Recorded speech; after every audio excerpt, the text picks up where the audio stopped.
terbatas dengan kemampuan hamba-Mu ya Tuhan. Urapi hamba-Mu, lidah bibir hamba-Mu ya Tuhan. Kami yakin ya Tuhan, setiap perkataan yang hamba-Mu keluarkan adalah Engkau yang berkata ya Tuhan, bukan karena hamba-Mu yang mengatakannya Bapa. Tuhan, kami mohon kepada Engkau ya Tuhan, belas kasihan-Mu buat hamba-Mu ya Bapa pada pagi ini ya Tuhan. Tuhan, kami mohon setiap firman yang kami keluarkan ya Tuhan, biar akan menjadi rema kehidupan jemaat-Mu ya Bapa. Roh Kudus, urapi kami ya Tuhan, urapi setiap jemaat-Mu di tempat ini ya Tuhan, biar Kau yang menerjemahkan dalam kehidupan jemaat-Mu masing-masing tempat ini. Terima kasih Bapak, kami mengucap syukur buat kesempatan ini ya Tuhan. Kami serahkan doa ini hanya di dalam nama Yesus Kristus, Allah kami yang hidup dan kami sembah. Haleluya. Yang percaya mari sama-sama katakan amin. Mari jemaat yang dikasih Tuhan, silakan duduk. Saya melihat di sini pada pagi ini banyak dari beberapa pendeta-pendeta yang datang. Ya, selamat datang dari keluarga Ibu Santi, Ibu Mia, keluarga dari Ibu Windy, Bapak Maminya semua datang. Ya, gak ada salahnya kalau pada pagi ini saya juga mengucapkan selamat tahun baru, karena saya juga pada tahun ini baru minggu ini hadir pertama kali ya. Jadi saya mengucapkan selamat tahun baru, dan saya yakin di tahun ini kita akan mengalami sesuai dengan janji firman Tuhan ya, dengan visi dari Bapak Pembina kami, kita akan mengalami multiplikasi dan promosi ya. Amin. Yang mau katakan amin ya. Amin. Bapak dan Ibu ketahui bahwa misi gembala kami pada tahun 2010 adalah tahun pemulihan dan kelimpahan. Saya yakin dan percaya pada tahun 2010 kita telah mengalami pemulihan dan kelimpahan ya. Nah, pemulihan itu berbagai macam, yaitu pemulihan hubungan keluarga antara orang tua sama anak, antara anak dengan mertua, antara anak dengan famili. Yang masih belum mengalami pemulihan, saya minta untuk bertobat ya, agar tahun ini sudah tidak ada lagi dan semuanya telah dipulihkan. Amin. Kemudian pemulihan hubungan bersama Tuhan, yang dulunya kita suam-suam kuku karena kesibukan kerja, saya yakin tahun ini itu nggak ada lagi dan kita bertambah dekat dengan Tuhan. Amin. Dan juga pemulihan keuangan. Yang terakhir adalah pemulihan mengenai kesehatan. Saya boleh saksikan pemulihan kesehatan. Ya, ada satu hal yang terjadi pada PIC Bangkok. Kami kedatangan dua hamba Tuhan di tahun 2009 akhir dan 2010 awal. Dan tahun 2010 akhir, saya juga kaget kenapa Tuhan izinkan bahwa ada dua orang hamba Tuhan dari Jakarta mengalami sakit yang cukup serius, yaitu saya tidak pernah mendengar sebelumnya akan penyakit ini, yaitu kanker lidah ya. Saya juga berpikir kenapa Tuhan izinkan hamba Tuhan ini kena kanker lidah, padahal lidah adalah ujung tombak dari setiap hamba Tuhan untuk menyampaikan firman Tuhan, untuk menjala jiwa ya.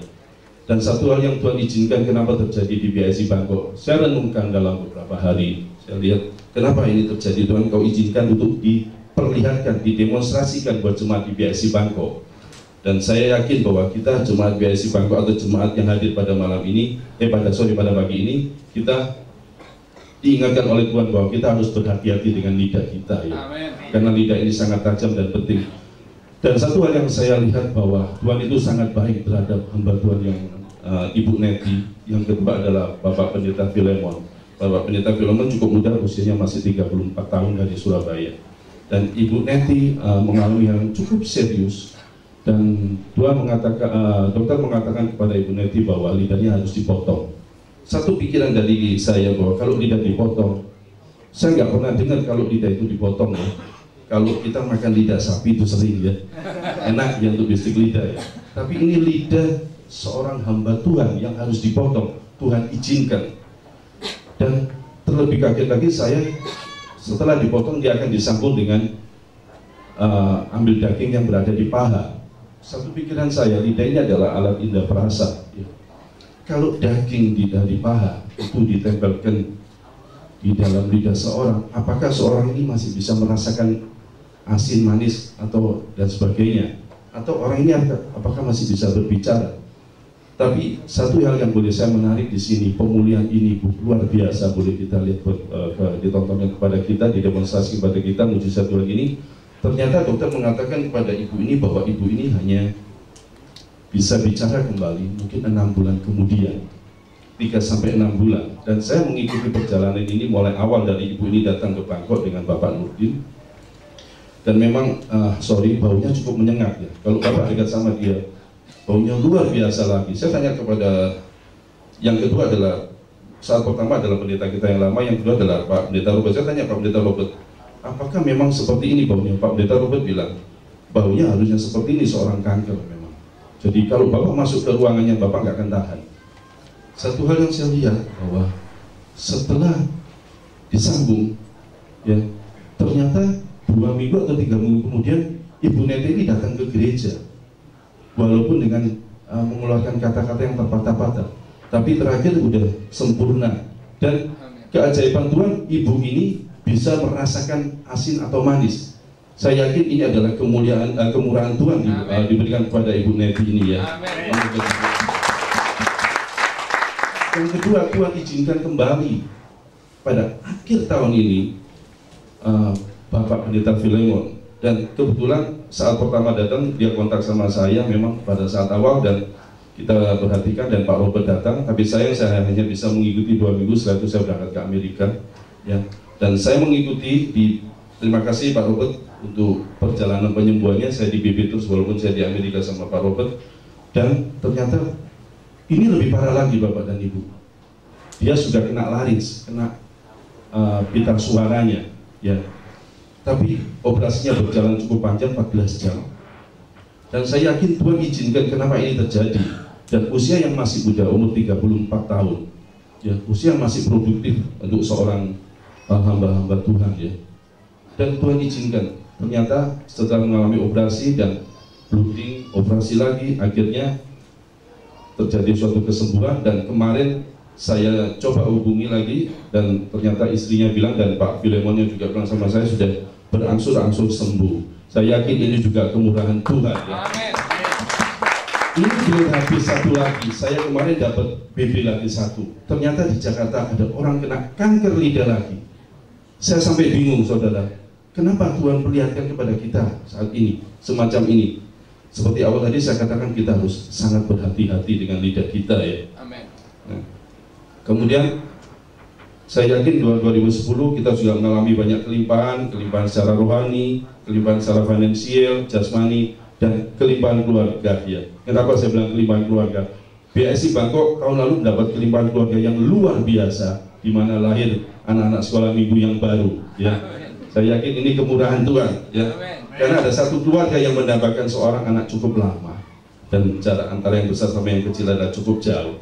Tuhan berikan pada tahun yang lalu, dan menjadi kesaksian kehidupan kita di tempat ini, walaupun prematur, tapi Tuhan tumbuhkan saat ini anak ini jadi cantik sekali ya. Saya yakin ini adalah kemurahan Tuhan. Nah, untuk menarik kembali ke belakang, kenapa ya pembina kita tahun ini mengatakan bahwa tahun ini adalah tahun multiplikasi dan promosi. Dan ini saya yakin bukan suatu kebetulan, di mana setelah kita dipulihkan, kita mengalami kelimpahan, setelah itu kita akan dimultiplikasikan dan dipromosikan. Nah, kalau kita mengatakan multiplikasi, itu sama dengan kelimpahan. Cuman yang multiplikasi ini saya yakin adalah kelimpahan yang dilipat kali gandakan ya. Nah, juga kita akan mengalami promosi. Untuk kata promosi, saya yakin bukan suatu hal yang biasa. Promosi itu adalah suatu harga yang harus dibayar ya. Dari setiap kita yang bekerja di perusahaan, terutama perusahaan retail atau consumer good, untuk promosi biayanya cukup tinggi. Dan saya pernah konsultasi bicara dengan salah satu perusahaan mie instan di Jakarta. Untuk promosi perusahaan dia mie instan diperlukan biaya cukup tinggi, yaitu 75 miliar untuk memasukkan ke acara TV aja. Nah, dalam kehidupan kita pun sama. Kalau kita mau dipromosikan sama Tuhan, kita juga harus bayar harga ya. Kita harus mau lebih lagi daripada tahun-tahun sebelumnya, supaya Tuhan bisa mempromosikan kita. Nah, untuk ini saya lihat dari satu hamba Tuhan yang pernah kita juga cukup kenal hamba Tuhan. Pada saat saya di Amerika, saya kaget. Jadi saya bicara sama saya bahwa saya pas ketemu hamba Tuhan ini di Amerika, dia bilang dia mengalami multiplikasi dan promosi yang luar biasa. Pada satu hari di awal tahun, dia bangun pagi, dia diantar oleh satu sopir datang ke rumahnya, dia diantarin satu buah kunci. Dan hamba Tuhan ini kaget, kunci itu ternyata dia dapat hadiah dari Tuhan melalui orang ini adalah kunci Mercedes-Benz S350. Bayangin saudara, di Singapura Mercedes-Benz S350 itu cukup luar biasa mahalnya kalau di Singapura ya. Dan hamba Tuhan ini mengalami multiplikasi. Saya yakin urapan yang sama yang terjadi hamba Tuhan yang lagi membina BSI Bangkok ini, kalau hamba Tuhan ini mendapatkan, saya yakin semua jemaat di tempat ini pun akan juga mendapatkan multiplikasi dan promosi ini. Amin. Saudara mau kan masalah ini untuk Bapak dan Ibu? Amin. Yang mau katakan amin, ya Bapak dan Ibu. Nah, untuk menarik kata multiplikasi dan promosi, dan pada sebenarnya multiplikasi dan promosi ini sudah ada pada zaman dahulu Bapak dan Ibu. Di zaman dahulu ada satu orang konglomerat. Saya akan mulai dari sini firman Tuhan, yaitu orang ini adalah seorang konglomerat yang luar biasa.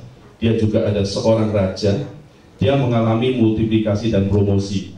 Dan orang ini, hamba Allah ini, setelah mengalami promosi dan multiplikasi, tapi pada saat finish akhir hidupnya, karena dia setelah mengalami berkat yang luar biasa, dia tidak menyertakan Tuhan, kehidupan di akhirnya pada kehidupan akhirnya akan mengalami suatu kesia-siaan.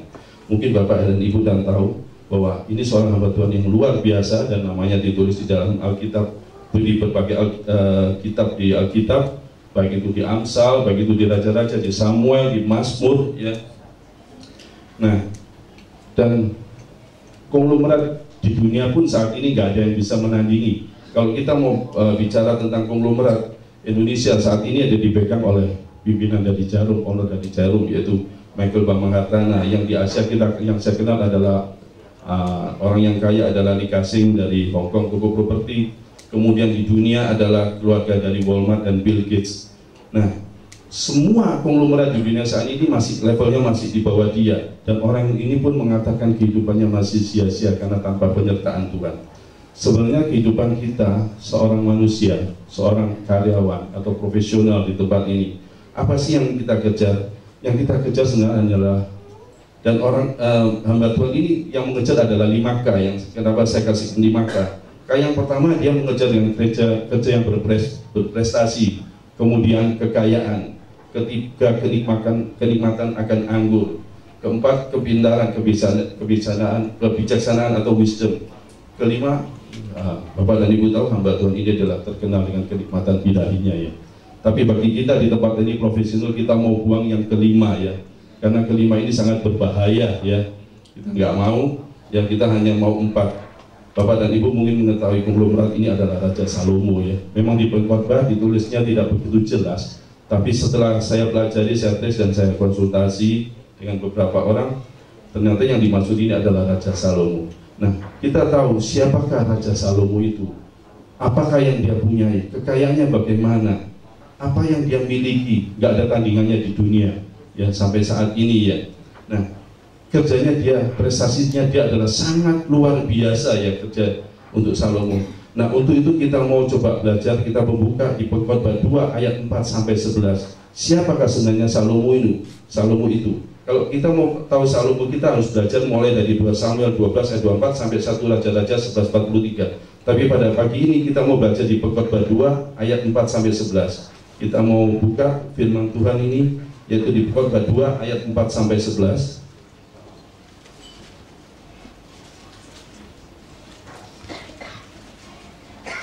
Kalau sudah dapat, saya akan bacakan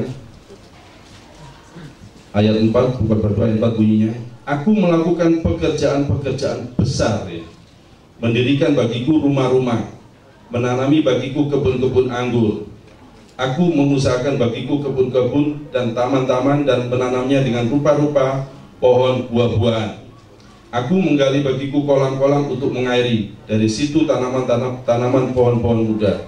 Aku membeli budak-budak laki dan perempuan, dan ada budak-budak yang lahir di rumahku. Aku mempunyai juga banyak sapi dan kambing domba melebihi siapapun yang pernah hidup di Yerusalem sebelum aku. Aku mengumpulkan bagiku juga perak dan emas, harta benda, raja-raja dan daerah-daerah. Aku mencari bagiku biduan-biduan dan biduanita, dan yang menyenangkan anak-anak muda, yakni banyak gundik. Dengan demikian aku menjadi besar, bahkan lebih besar daripada siapapun yang pernah hidup di Yerusalem sebelum aku. Dan dalam pada itu hikmatku tinggal tetap padaku.